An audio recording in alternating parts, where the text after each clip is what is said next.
Okay, I forget which practice day it was today, but we were in shorts. Same, you can get a lot done in shorts, but it's probably don't get as good evaluation from a physical standpoint. But I thought we did some decent things and got a lot of work in. And then tomorrow we'll go back to full pads, get a little more live period. Friday we'll be back in shorts, and then Saturday will be predominantly a scrimmage. There'll be some individual work and special teams work, but mostly it'll just be a scrimmage and have a full officiating crew and let them play, and that'll get a lot of good evaluating done then.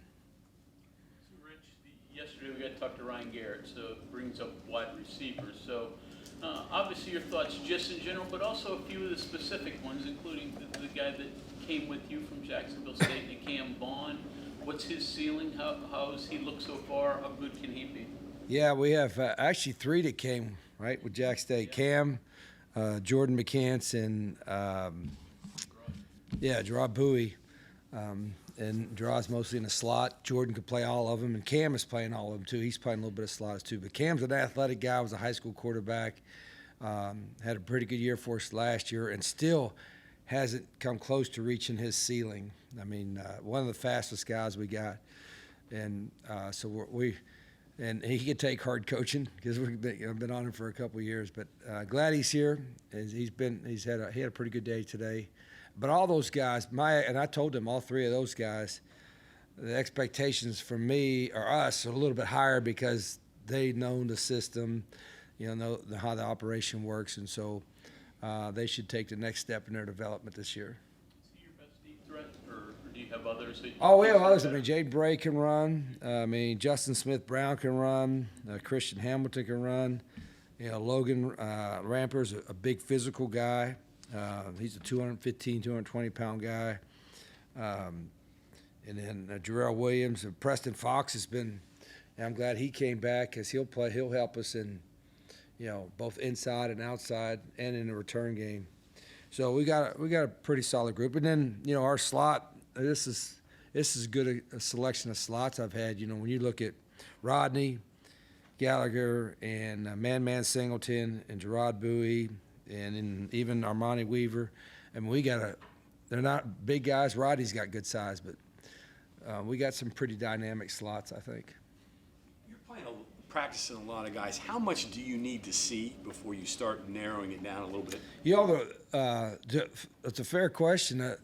The reality is I hope we don't have to narrow it down. It's as crazy as that sounds. I mean, obviously you got to have you can only put 11 out there, but I'm serious when I told the team, and I've told you all, like, whatever the record is for the number of players playing the most plays collectively in a season, that's what I'd like to do. I mean, I like to play 80 guys in every game, but you got to be good enough to win with. We're not going to play a guy just to play a guy.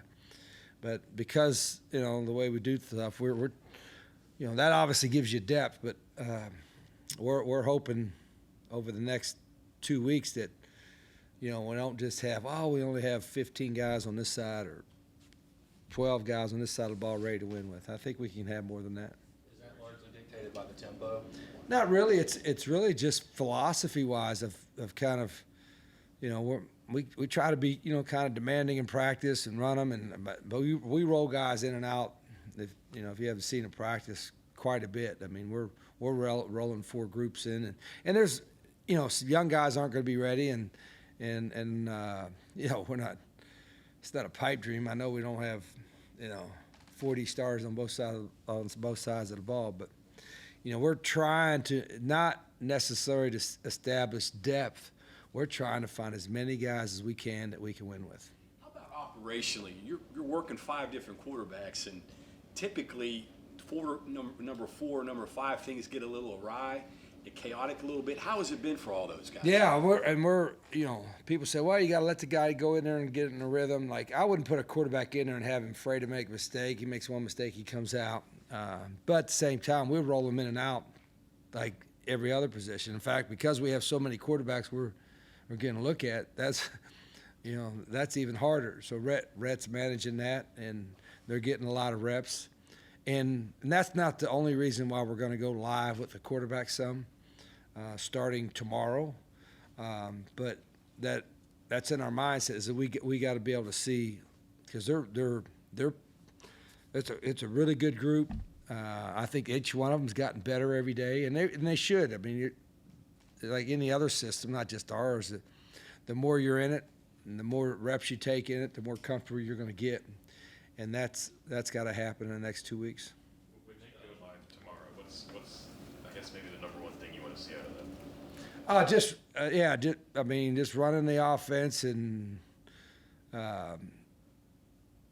everybody said making a play, but sometimes you're in there and there's a busted assignment, or, the quarterback didn't do anything wrong. It's just a bad play call or something, So we put all that into factor in looking at them, but just, sometimes, like I said, when you go live with those guys, maybe they break a tackle, maybe their ability shows up even more. Like I said, I've learned that in the past, so that's one of the reasons we're doing it. You, Pat, Brett, all of you working with Travis some too, I guess. Yes. How are you guys handling that? How are you handling that? Yeah. Well, I usually am the loudest guy, So, and then and Rhett's personality. I mean, Rhett's really sharp, but he's like the opposite personality of me, which is probably perfect because he's the one that's talking to on the headpiece there. And Pat's kind of quiet, but Pat's also helping me manage the situations on the field. So it's been a pretty good mix so far, but I have a tendency to kind of like jump in the middle of it a whole lot, and Rhett and Pat understand that, and so do the quarterbacks. Like yesterday, I met much with the whole team, some of the film. And there'll be times I'll run with the whole offense, and then there'll be times I've run with the whole offensive skill. And then just about every day I'll be meeting with quarterbacks at some point during the day. But it's been good. I think because we all have our different personalities. I mean, the way we approach it, I think it makes it easier for us to manage it. Do you see a future or a current coach in Pat? Oh yeah, Pat's got a little bit of experience. He obviously knows a lot of the system, but it's been almost 20 years or so. So there's a lot of stuff in our offense that we weren't doing back then, and some of the stuff we're doing back then we're not doing now. So Pat's still in the process of learning all that, but he's got a good demeanor about him. Him and Rhett both. I mean, like I said, I needed that because I needed a calmer, kind of analytical kind of guy to kind of sit him when I'm screaming at him, because I'm kind of loud, and after I see something, I say something. I don't usually wait till the next day, and sometimes it's good to wait a little bit and tell them something. So, like I said, Rhett is really good about that. He knows the offense in and out, and Pat is learning it very quickly. So, I'm pretty fortunate to have both of them. Colorado's got Dion, as a star. You don't often see stars that become, dynamic coaches. They probably have other opportunities, et cetera. Pat was a star. Can you see him? Yeah, and I've even heard, Bob, it's funny because I think I heard somewhere that somebody said the guys that were the superstars or whatever have a hard, struggle a little bit being a head coach because everything was like easy for them or whatever. And that's not the case. Those guys are, they earned that kind of status, like Pat and Coach, Deion Sanders, and they earned their status. So I think it's just on the individual. I think, there certainly is a lot of sacrifice from a time standpoint that you make as a coach, and a lot of guys that are great athletes don't have to make that time commitment. They can, do something that isn't as all-consuming as coach is. So a lot of them don't look to go in that track. They go in a different track. And I talked to Pat about it before, we talked about it. I said, Pat, you want to be a coach, this is it. I mean, go all in, and you're starting all over again, so to speak, and jump in with both feet. And I know you could help us, but this is a chance for you to kind of jumpstart your career too. And he's been doing that, so it's been really good. You talked about the running backs. You have Noel Devine as well on the coaching staff. How big has he been in that transition with the running backs to try to learn this offense from somebody else who also played in it? Yeah, same thing, Noel. And he's got a great personality. Noel's always, excited to be out there. And, this is really his first realm. I know he coached a little bit down in Florida and was coaching some, teaching speed. He had some speed camps and doing other stuff down there. But he's a natural football coach. I mean, in recruiting, I could see it in recruiting, his personality and talking to guys that we recruited and all that. He's going to have a great career in coaching, and he's still learning, but he's got everything it takes to be a really good one, I think. A lot of people are doing two-spotting now, and obviously you can't be with both groups when they're going at the same time. How long does it take for you to get through that, and do you look at the tape of the group that you're not with a little bit differently than No, when we do, that's a good point. When we do the two spots, or what we call back-to-back, a group going here and a group going there, we're trying to look at both. In other words, a lot of coaches are in the middle, and then we don't run this play until after this group runs that play. So they run a play, we look at it, and right away I'm turning our head and looking at that play. So we're kind of trying to get double the reps, and we're able to coach a little bit on the field, but we, the majority of it we correct on film. But that's like anything. I mean, you can see something out there, but when you go, we film everything. And when you watch the film, you can really get into detail to it. So we've been doing that more so now in this camp than I've ever done it before. And I'm doing it because, one, we got to evaluate so much, but also because it just makes more sense. What you don't get is you don't get the whole field. In other words, you got about 35 yards this way and 35 yards this way. You like to have like an extra 40 yards so you're not everything. You got some more deep balls and stuff like that. But it's allowed us to get a lot of guys a lot of reps. it requires you more time to watch it, right? So you have to A lot more work as coaches. You got double the amount of film you got to watch. Right. That's the part. That's one part of it. Rich, you had a history of guys who've come in as recruits as like tweeners, I guess. They could be a slot receiver or a corner. They could be a quarterback or a receiver too. How do you decide, where do you begin and decide what his best avenue is? Yeah, you hope. Yeah, like nowadays, I wouldn't hesitate to play guy both ways if you could do it, but you hope you don't have to.